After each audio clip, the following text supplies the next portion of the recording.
إنك لمن المرسلين على صراط مستقيم تنزيل العزيز الرحيم لتنذر قوما ما أنذر آباؤهم فهم غافلون لقد حق القول على أكثرهم فهم لا يؤمنون بسم الله الرحمن الرحيم الحمد لله رب العالمين والصلاة والسلام على رسوله الأمين سيدنا ونبينا محمد وعلى آله وصحبه أجمعين رب اشرح لي صدري ويسر لي أمري واحلل عقدة من لساني يفقهوا قولي mbokk jullit ñi asalaamaaleykum wa rahmatullah ñoo ngi dénk suñu bopp ragal yàlla di leen ko dénk di baalu ak ñëpp di jégalu ñëpp di ñaanal ñëpp jàmm ak sutura alhamdulillah tey nag ñu dikk ak yéen ci benn mbir mu war a nekk tey suñu waxtaan boo xam ne tey dafay spécial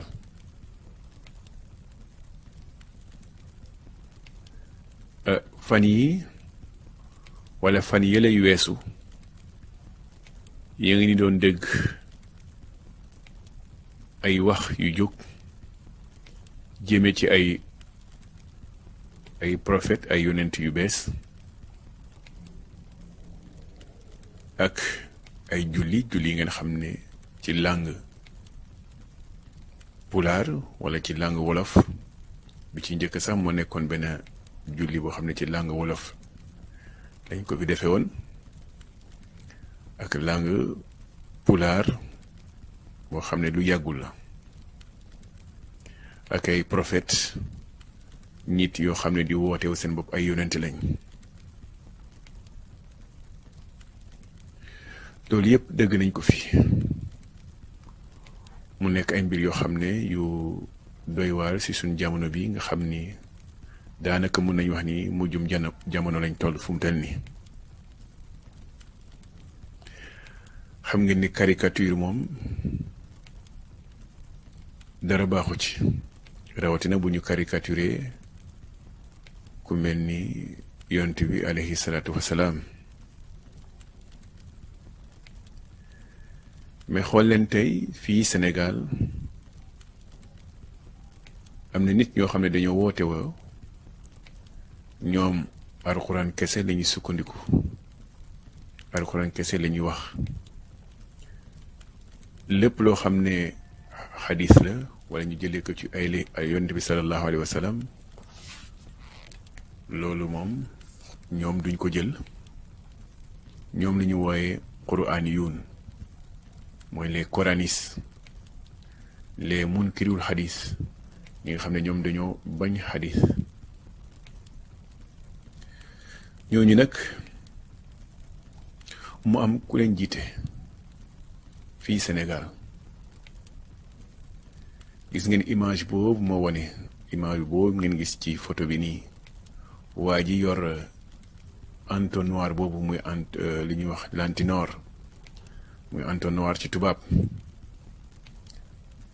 kooku yor entonnoir boobu mooy seen guru mooy seen chef ci secte boobu ñuy wax secte quraaniyuun mooy secte coraniste bi mooy sa njiit moom moo caricaturé yonent bi ci anam boo xam ne bu doy waaru ba pare nag di wax ni moom ci alxuraan lay sukkandiku loolu nag mu nekk mbir mu doy waaru naka la nit mu ne wax ni moom ci alxuraan kese lay doylu moom rek lay sukkandiku di caricature yonent bi alayhi salaatu wasalaam loolu yaakaar naa jullit ñi loolu xel nangu ko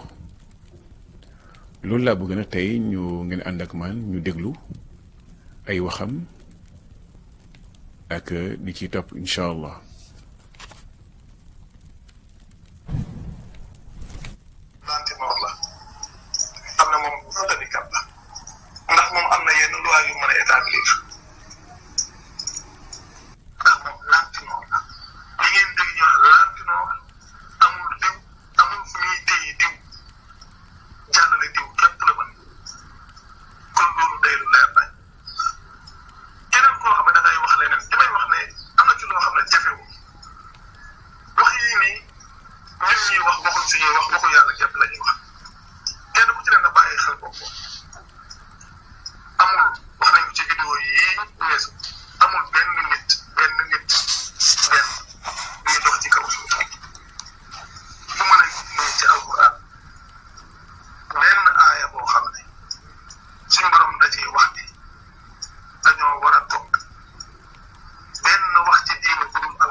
alhamdulilah kon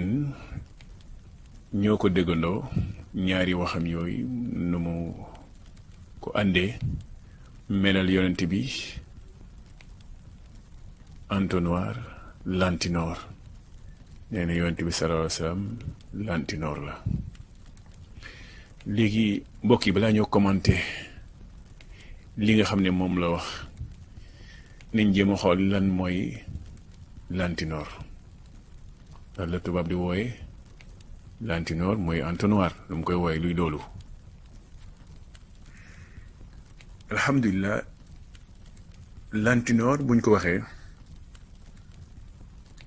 benn instrument la boo xam ne bu jël benn forme lu ñuy wax forme géométrique yooyu mooy cône genre cône noonu benn ouverture boo xam ne ci kaw lay nekk bu ubbeeku am benn tube bu nekk ci cône boobu. léegi lan lay servir loo xam dañ ci verser dañ ci sotti mun nañ ci sotti ndox mu jàll ci beneen côté beneen sens bi foo xam ne foofu la tube bi nekk walla nga jël poudre sotti ci pour segg ko mu mën a jàll ci beneen tube bi beneen sens bi. ouverture yooyu boo xam ne ci kaw lay tàmbalee jàll ci suuf dañ ci sotti loo xam ne liquide la walla poudre walla leneen lu munti doon loo xam ne tout simplement dañ ko mën a bu ko filtrer. léegi nag naka lañ defaree entonnoir ak lan lañ ko defaree. entonnoir ñu ngi ko defaree ci ay matériel walla ay matériel yoo xam ne yu xaw a dëgër tuuti pour que li nga xam ne moom buñ ko ci sotti poids boobu mu bañ a yàq entonnoir bi. généralement dañ koy defaree soit mu nekk en verre ni walla plastique walla benn métal weñ yu mel noonu walla aluminium. parfois sax mun na nekk benn papier benn kayit walla tissu moo xam ne à jeter la boo paree rek sànni mooy papier yi nga xam ne à usage unique lu ñuy wax usage unique. entonnoir nag ci fan lañ ko utiliser très souvent. entonnoir li ci ëpp jigéen yi nekk ci waañ bi en général dañ koy utiliser cuisine ci wàllu togg. léeg-léeg nga dem ci boutique ba boutiquier bi di ko utiliser pour jaay la diwlin lu mel noonu moom sa wax na ko ci vidéo bi ci audio boobu. diwlin nga xam ne dañ ko ci sotti ñu dem di jënd ay walaat diwlin ak litre yu mel noonu en général boutiquier bi entonnoir lay utiliser. parfois sax nga dem ci jënd lu mel ni essence ci station yi wala yu mel noonu parfois ñoom tam dañ koy utiliser. wala ay industrie yu mag boo ci paree nag sànni ko. donc lii mooy ci gàttal entonnoir. donc ko utiliser moom entonnoir bi benn objet la amul lenn lu mu def lu dul subir li nga xam ne moom lañ koy sottiloo ci kawam. moom du wax du def dara. day toog foo ko manipuler foo ko orienter mu dem loolu mooy entonnoir lantinor. léegi bu ñu ñëwee ci wàllu culture xam ngeen culture ku nekk dafa am loo sa expression ak ni ngay représenter objet wala lu mu munti doon. lantinor nag gis ngeen sénégalais moom bu koy wax bu ñu nee diw yow lantinor nga mooy maanaam fenkat nga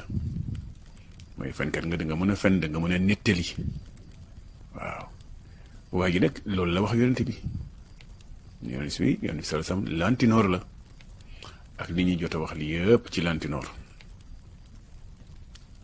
boo demee ci culture occidentale tubaab yi dañoo représenter entonnoir dañuy jël maanaam partie bi nga xam ne ouverture boobu rëy boobu noonu ci kaw noonu moom lay ñëw teg ko ci bopp nit ki. léegi leneen cat bi nga xam ne foofu la segg bi maanaam ndox mi wala huile bi li foofu lay jaaree moom mooy féetoo ci biti. loolu dañ koy jàll parfois boo seetee ci ay film wala ay film caricature yooyu ñuy jàll ay film caricature wala ay dessin animé wala ay dessin maanaam xeet yooyu daal. ba loolu buñ ko defee ci nit rek mooy maanaam kii dafa dof. tubaab yi occidentaux yi moom buñ ko defalee nit maanaam kii dafa dof. boo leen seetloo am na benn film bu ñu wax Le Bûcheron en enfer bon en fait c'était mooy film boobu bu ñu wax Le Magicien d'Oz. am na roman am na film ñu ngi ko représenté si fu ñuy wax benn Le Bûcheron en fer blanc. Le Bûcheron en fer blanc film boobu nga xam ni kii moo ko tourné mun ñu koy waxati réalisateur mooy Victor Fleming. waaw am na roman am na film gis nga niñ ko caricaturé nit kooku dañ ko représenté un malade mental un fou dof waaw dof. donc loolu suñ ko defee rek mooy dañoo jàpp nit ki dof la boobu ci culture occidentale la. ci beneen côté bi culture occidentale dinañ utiliser entonnoir comme moyen de torture. pour torturer nit dañ koy utiliser dañuy jël partie bi nga xam ne foofu la ndox mi wala liquide di jaar ñu def ko ci gémmiñu nit ki sol ko ba nga xam ni estomac bi rek yépp di am problème mun na sa toj te yàq jaar ci œsophage bi jaar ci xol bi jaar ci dënn bi dem ci biir bi ñu di ko sol moom la ñuy wax torture par l'eau waaw moom la tubaab bi di torture par l'eau. day dem ba nit ki am ay jafe-jafe dootul mënati noyyi mën na fa jaaree dee. donc yii mooy entonnoir bi nga xam ne mii waa ji moom la melal yonent bi alayhi salaatu wasalaam ne lantinoor la. waaw mbokk yi ndax kii il est sérieux ban xel mooy nangu ki nga xam ne moom dane alxuraan kese lay jëfandiku alxuraan kese lay jël muy melal nii sa yonent muy melal nii ci ki nga xam ne ci la alxuraan wàcc muy yonent bi alayhi salaatu wasalaam ban xel mooy nangu accepter waxu kii. Donc en réalité il n'est pas sérieux, il n'est pas honnête. gis nga li gën a bon ci kaw suuf mooy nit ki di jël ay yàlla di ko fooye di làqatu ci gannaaw ay yàlla pour véhiculer sa message yi nga xam ne jubluwoo ci loolu yàq société bi. li lañuy wax banditisme total. waaw ça moom vraiment jullit naka la nit du gëm yàlla gëm yonentaam kaddu yii di feeñ ci sa làmmiñ di génn sa gémmiñ ndax lii c'est sérieux pour un musulman, pour un muslim nag mooy jullit, un musulman. Est-ce que lii kaddu bi jaar na yoon jaadu na jullit di ko wax? te pourtant moom nii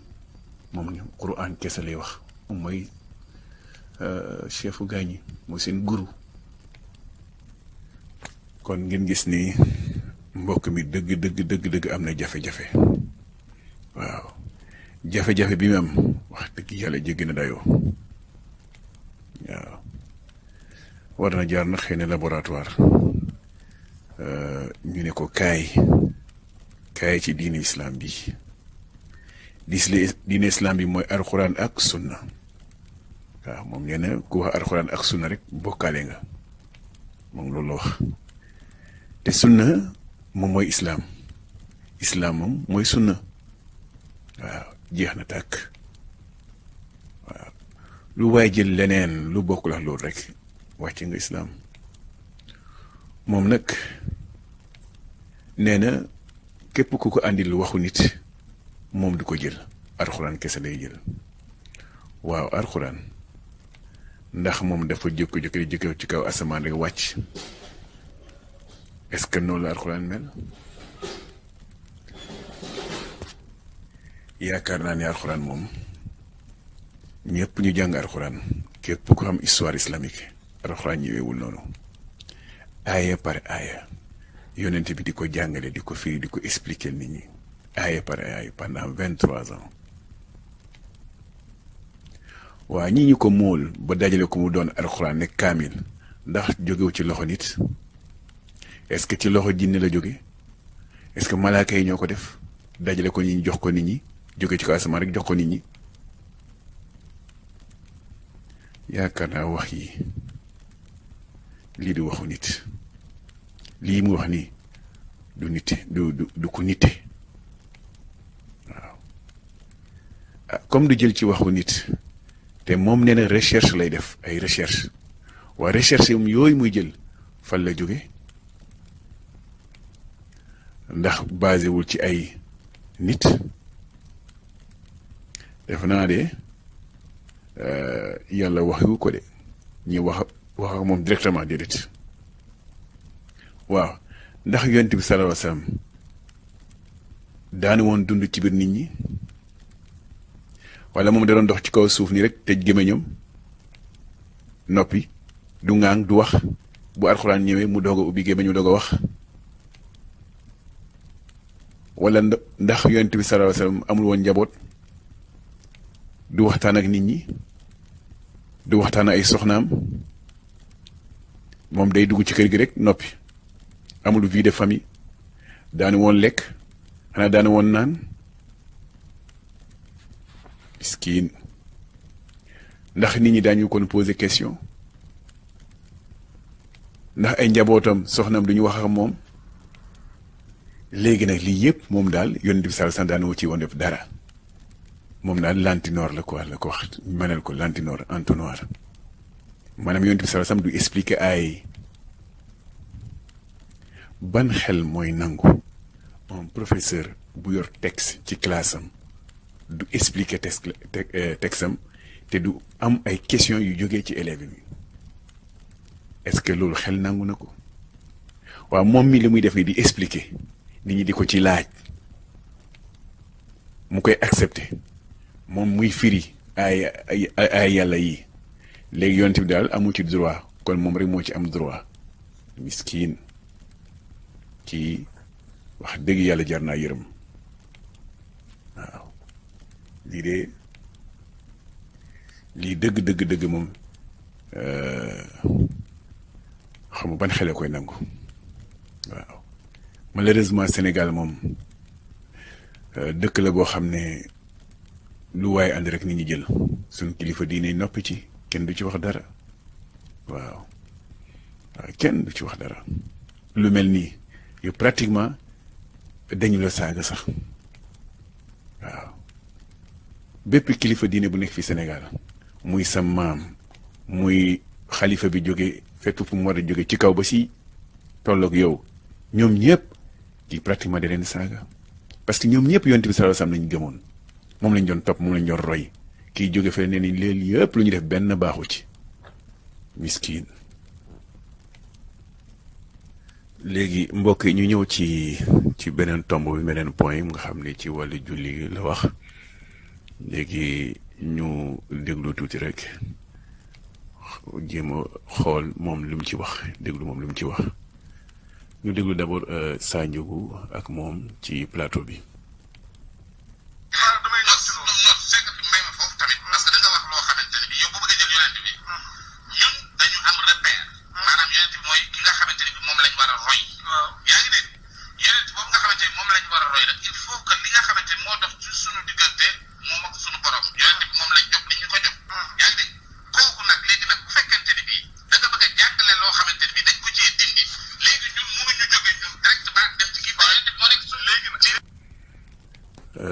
waaw lii de lii Sa Ndiogou wax fii rek jeexaloon na wax ji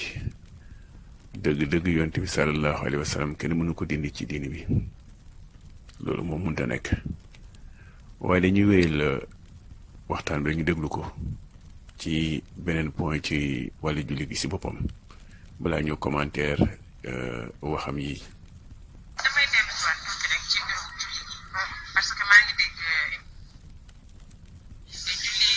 yi ñuy def ñeenti rakk maanaam tisbaar geewa affaire yooyu ñaari rakk bu koy dama daan gis ni boo tukkee tukki bu sori dañ lay wax nga wàññi say rakk julli loolu tamit nga leeral. ba tey loolu tamit daa ci ñëw parce que mooy li ma wax ñun depuis 2015 ñu ngi def ay vidéo di wax ci l'islam julli moom moo ko dem génnee ko te ñun dañuy wax leen lan lañ ñu jàngal ci téere yi ak lan la yàlla jàngale ci li imam wax am na wala amul c'est-à-dire que loo xaaral foofu laa jëm moom dafa ñëw rek ne léegi julli gis nga soo demee ci vidéo yi wax nañ ci julli wax nañ ci koor wax nañ ci azaka wax nañ ci li ñuy wax ku génn ci diine dañ lay rey waaw non xaar non julli gi waaw julli li ma ciy wax ñaari rakk yi nga bëgg a def tisbaar man moo ma jaar moom dana wax tisbaar ñu ne la soo demee ci alxuraan yàlla li ñu jàngale ci julli mooy ñaar indi aaya soo demee ci suñuy vidéo 27 28 29 45 ci julli gi sa la ñuy wax waaw te lañ ca wax dañ leen koy wan ci alxuraan wan leen ko ñoom ci seeni référence bopp ba noppi na leen yéen li ngeen di def amul sax ci seeni référence personnelle. yéen mooy kon tisbaar bi bu jàngee moom ñaari rakk bi maanaam loo xam nga wax bi temps bi léegi jeex na 3 minutes man personnellement soo may laaj ci mbir yow ñaari rakk ngay julli tisbaar yow man waaw lépp lu dul tisbaar sa moom laa def ñaari rakk waaw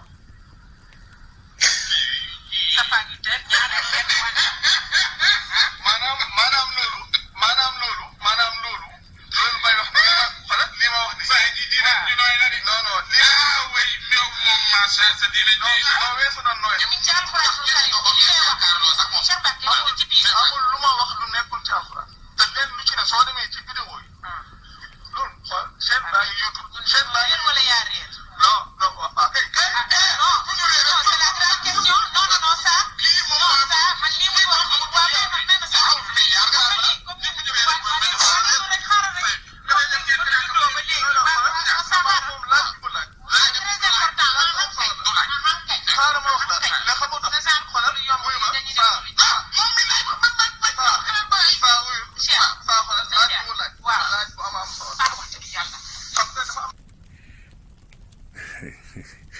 li dafa reelu dëgg dëgg dëgg dëgg. nekk ci ginnaaw dëgg lu dul ak réer yàlla nag moo ne li mu wax mu nekk ci li nga xam ne ko wax yéen bu nekk ci téere bi mooy dëgg mooy nag léegi lan moo nekk ci ginnaaw dëgg lu dul ak réer kon suñu bëggee xam lan mooy li ñuy roy ci yonent bi nag loolu lan la léegi yonent bi lan la ñuy roy ci ak ni ñu koy doxalee waaw kay léegi sunu maam yi fi jaar sunu maam yëpp ñu ko doxalee noonu yow nga ñëw yow amagoo 40 ans ah non mais waaw mais léegi non maanaam léegi ko war xaaral ma ñëw léegi ko war xaaral ma ñëw nit du ci référence diine téere yàlla mooy référence kon Mouhamed lan la ni Mouhamed ndawul yàlla la bu ñëwoon di ñu jottali téere yàlla te loolu yàllaa ko jàngal kon kenn warul roy Mouhamed da wax ma loolu non da nga ne diine kenn du roy lu dul non wax ma loolu damay wax delluwaat la Mouhamed ndawul yàlla la bu ñëwoon di ñu jottali téere yàlla te loolu yàllaa ko jàngal kon kenn warul roy Mouhamed da wax ma loolu non da nga ne diine kenn du roy lu dul non wax ma loolu damay wax delluwaay del bàyyi xel baat yi may wax damay ne diine delluwaay bi téere yàlla la du nit delluwaay su ma waxee delluwaay mooy loo xam ne ci lañ war a dellu mooy téere yàlla yonent bi li mu ci doonoon mooy moom jottalikat la ci woon lan ñu doon jottali. dëgg wax yi muy tontu nii képp ku déglu xam ni waxu tàppale dëgg waaye léegi ñu ñëw ci commentaire bi incha allah. kon mbokk yi yéen ko dëggandoo ñu ñëw ko dëggandoo ci li mu wax ci wàllu julli gi vraiment Sa Ndiogou ak équipe am boobu vraiment ils étaient vraiment pertinents ci ay questions donte am na humour c'est vrai que reeloo na lool parce que ku mel nii moom jar naa ree wax dëgg yàlla jar naa ree trop waaw julli nag moom ci doomu aadama bu julleem baaxul dara du baax maanaam da ngay perte bu yom la xeemee su borom du xool leneen li parce que jullit buñ ko waxee julli a tax léegi nag bu ñu ñëwee ci jamono yonent bi sallallahu alayhi wa sallam depuis saxaaba yi jamono fu ñu toll nii saxaaba yëpp génne nañu àdduna ñëpp ñu ngi ci suuf ñëpp suul nañ leen yonenteeg yeeg nit ñu baax yëpp ñu jiitu yëpp ñëpp a dee ñëpp ñoom ñu ngi xaar lu dul jugement dernier ñii nag ñoo àndoon ak yonent bi sallallahu alayhi wa sallam di xeex nekk ci wetam mu leen di yar ñuy xeex ngir islam taxaw depuis des siècles ba fu mu toll nii ñii musuñu dëgg ci histoire depuis que histoire bu muy commencé ci l'ère musulmane bu yonent bi sallallahu alayhi wasallam ñëwee kenn musul dëgg ne saxaaba yi ñi ànd ak moom ak ñi ñu baax yépp ñaari rakka lañ doon julli amul fenn fuñ ko déggee du ci alxuraan du ci hadith yi du ci fenn ci téere buñ ko gis waaw ñii di jullee rakka ñi julli ñaari rakka ci ay julli waxtu juróom yépp amul fenn la amul boo ñëwee tamit ci tous les grands savants boroom xam-xam yépp ñi bind ay téere yu bare ay bibliothèques yor ay bibliothèques kenn ci ñoom mosuñu leen dégg dans l'histoire ñuy jullee ñaar rakka boo ñëwee ba ci jàngkatu Qur'an yi ñu mel ni ñoom Xalil Xuseyri imaam yooyu ñoom Basit ñu mel ni Saïdi Qamidi ak ñeneen jàngkat alxuraan nekk ay imaam ci ay jàkk xanaa ñoom gisuñu woon kaamil alxuraan bi ba war a gis aaya moom bu muy tegtaloo pour wax ni ñaar rakka la fa gis xanaa ñii gisuñu ko depuis l'histoire ñii itam kenn ci ñoom julliwul ñaar rakka boo ñëw ba suñu réew mi suñ magum réew yi suñ mag yi ñi nga xam ne ñoom ñoo tax islam dugg fii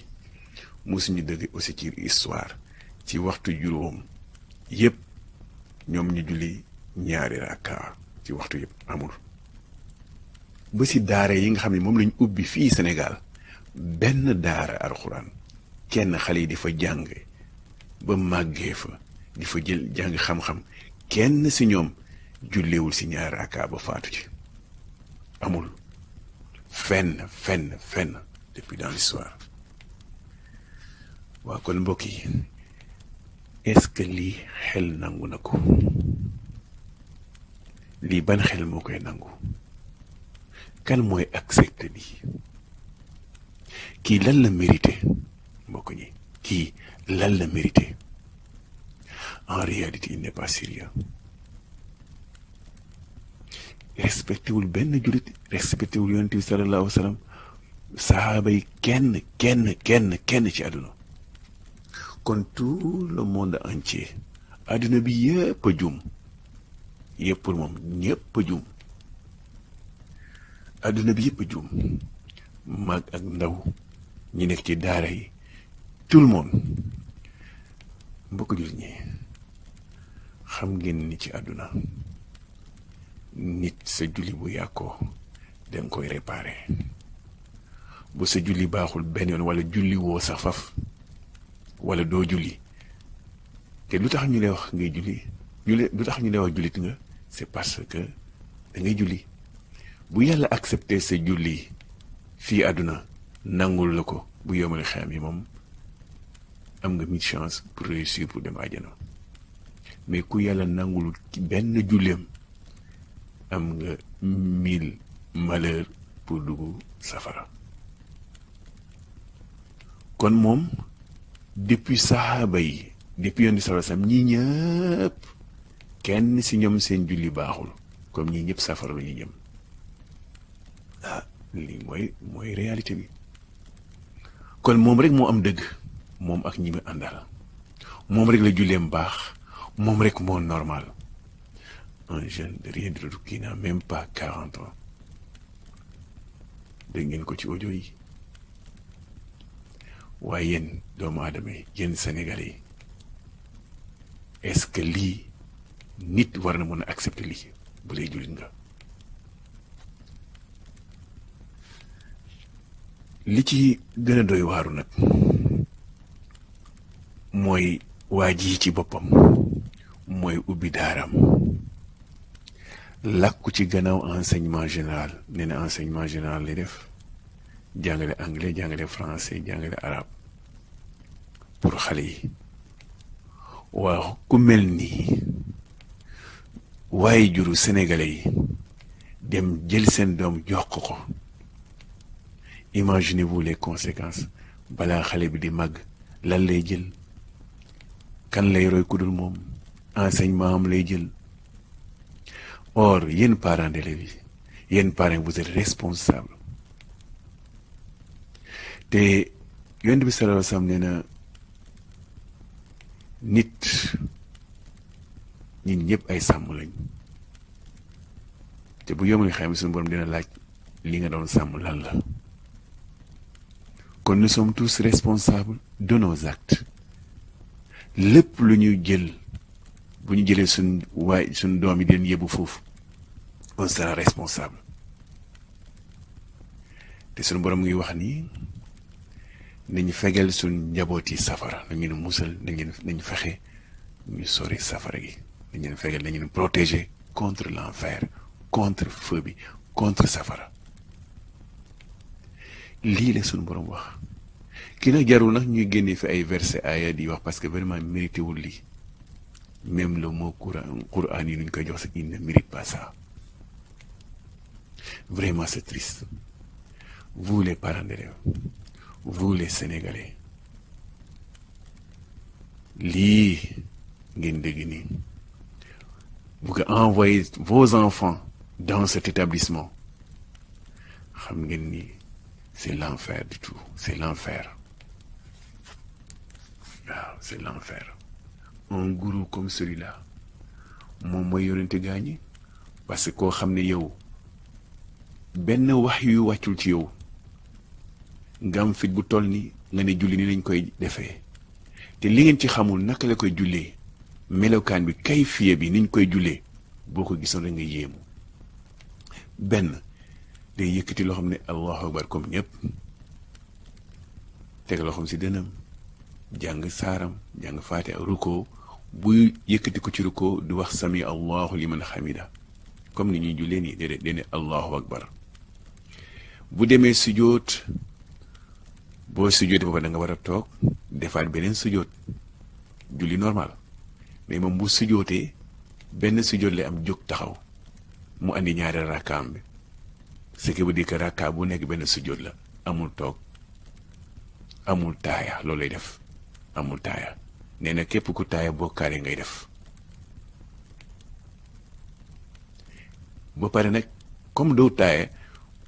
day jóg rek bu sujjóote rek jóg ci julli gi jeex na mu jóg dem yoonam. lii mooy julli gi lii mooy ñaar rakk est-ce que lii sax mat na ñaar rakka lii rakka la lii mooy julli gi de lii la de lii miskin ban monde lañ nekk actuellement nii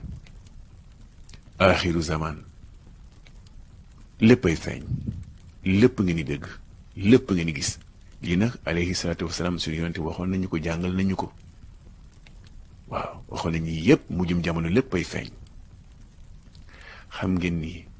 depuis 1400 ans des siècles yàlla du bàyyi diinam bi nii ñëpp réer si pendant des siècles comme ça du ko def. bu fekkoon ñaar rakka moo amoon moom mooy jiitu moom mooy commencé bu actuellement ñëpp moom lañu kon bu boobaa ñëpp moom la ñuy def. lii nag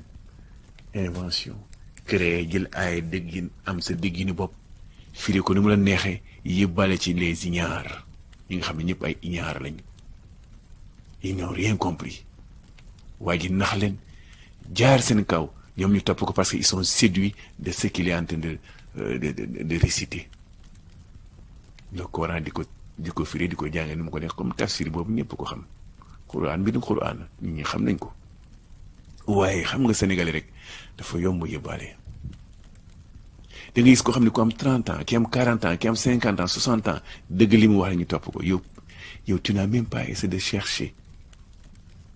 information bu leer ndax kii li muy wax lan la parce que wax na rek jël na ay rek jox la ko moom mooy firi boppam ay nu ko neexee yonent bi sallallahu alayhi wasallam amul droit firi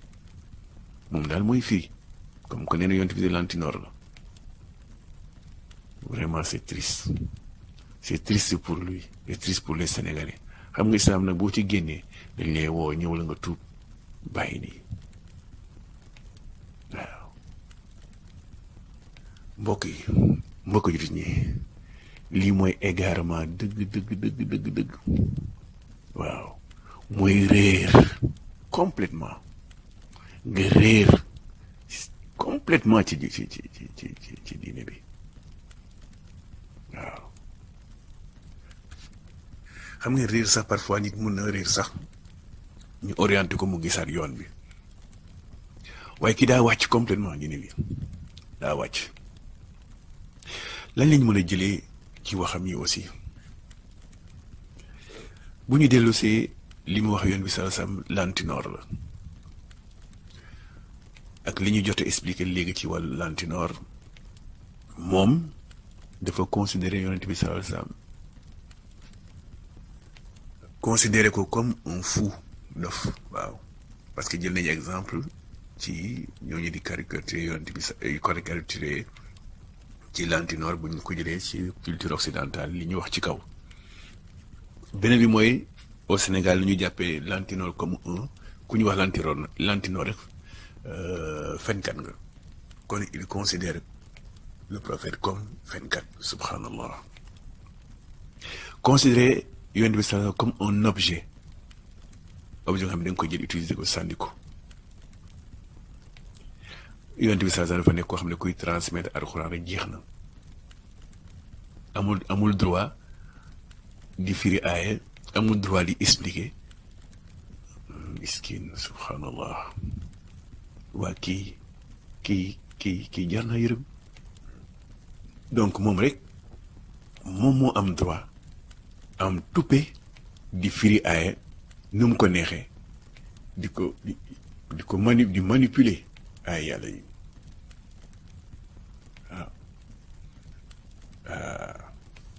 c'est triste pour celle-là miskin vraiment triste pour celle-là jël nañ ci exemple torture par l'eau boobu ñu wax nga mi dañuy jaaral ndox mi ci gémmiñu nit ki mu jaar ci oesophage bi nit ki wàcc ba ci biir bi moom noonu la considéré yoon bi sallallahu alayhi wasallam dañ koy torturer parce que boo nee lantinoor c'est tous les aspects yi nga xam ne moom mooy génn ci la ñuy wax ci expliqué ci lantinoor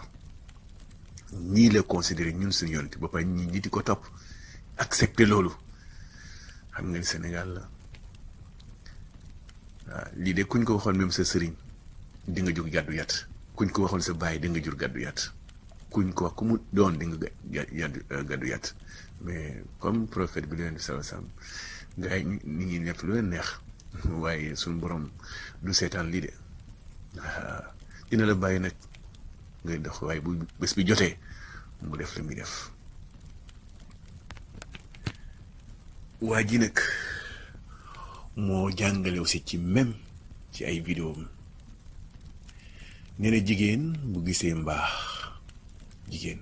bu gisee mbaax bu gisee ay réglam bu gisee menstruam bu gisee deret loolu terew ko julli nee na mun naa jullee noonu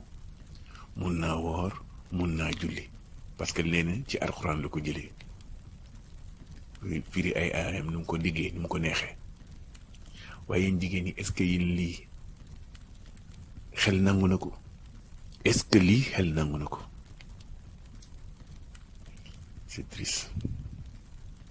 c'est triste vraiment comment on peut qualifier cette personne-là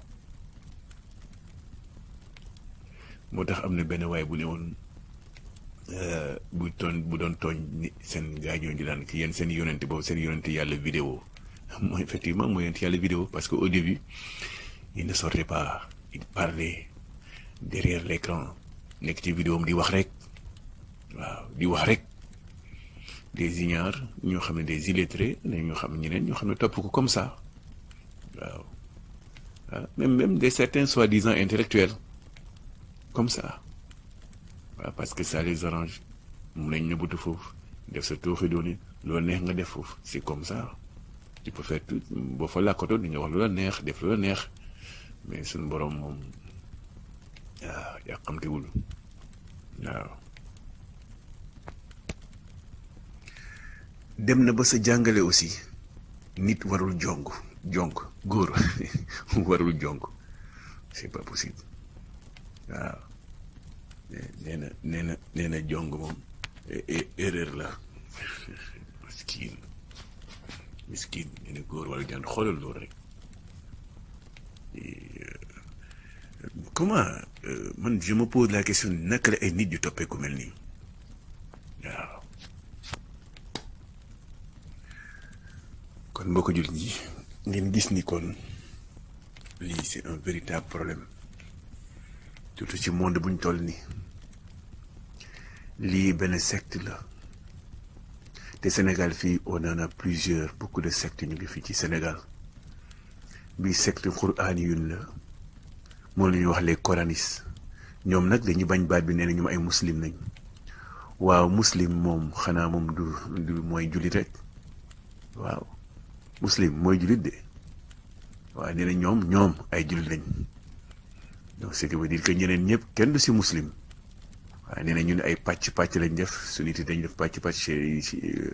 ci dañu def pàcc dañu def pàcc donc ñii ñëpp duñu ay jullit waaw dañuy topp yonent bi sallallahu alayhi wasallam sunna yonent bi sallallahu alayhi wasallam duñu ay jullit ñoom daal ñoom ñooy jullit ñooy muslim yi miskin saxaaba yeeg borom xam-xam yeeg ñi dee yëpp doon jullee ñeenti rakka yooyu yëpp ñetti rakka ci timis ñoom ñëpp ñi ñëpp duñu ay muslim waaw borom xam-xam yi ñu bind ay téere kenn du ci muslim dañ ndeysaan c'est triste lii de moom nañ jàpp ni rek moom Sénégal moom c'est une terre fertile waaw lu ñëw rek sax lu ñëw rek waaw normalement ces gens ne devraient même pas exister waaw waaw mais nag islam moom ci islam def di diine boo xam ne vraiment dañ lay déglu rek waaw boo waxee lu dul yàlla ak yonentam ñu jël teg la fële jeex na bàyyi la nga dox sa dox mais ku am xel di nga xam ni mujjum jamono bii boo teewul alxuraan sunna perte nga alxuraan sunna kese kese mooy diine mooy islaam waaw léegi nag ñoom ku ci dañu naan ku ci wax alxuraan sunna rek bokkaale nga waaye sunna de bi ñu topp mooy bu yonent bi sallallahu alayhi wa sallam moom moo ñu jëmee si suñu borom moom mooy bi wér bi moom mooy islaam leneen lu nit waaye jël ah sa mbirum bopp la pertement àdduna pertement àllaaxira kese mbokk jullit ñi lii de lañ leen àndale woon ñu joxante daje ci yeneen vidéo yoo xam ne dañ ci leeral yeneen tomb incha allah ci yi nga xam ne moom lay def ci ay xurafaat ay subuhaat yooyu yëpp dañ ko leer bu soobee yàlla mbokk jullit ñi mbokk ñi nga xam ne ñoo ngi dëgg ci lu jege ak ci lu sore ñoo leen di baal wax nag di jégalu nag ñëpp di baal wax ñëpp di joxante rendez-vous ci beneen vidéo incha allah asalaamualeykum wa rahmatullah. ومن أنفسهم ومما لا يعلمون وآية لهم الليل نسلخ منه النهار فإذا هم مظلمون والشمس تجري لمستقر لها ذلك تقدير العزيز العليم والقمر قدرناه منازل حتى عاد كالعرجون القديم لا الشمس ينبغي لها أن تدرك القمر ولا الليل سابق النهار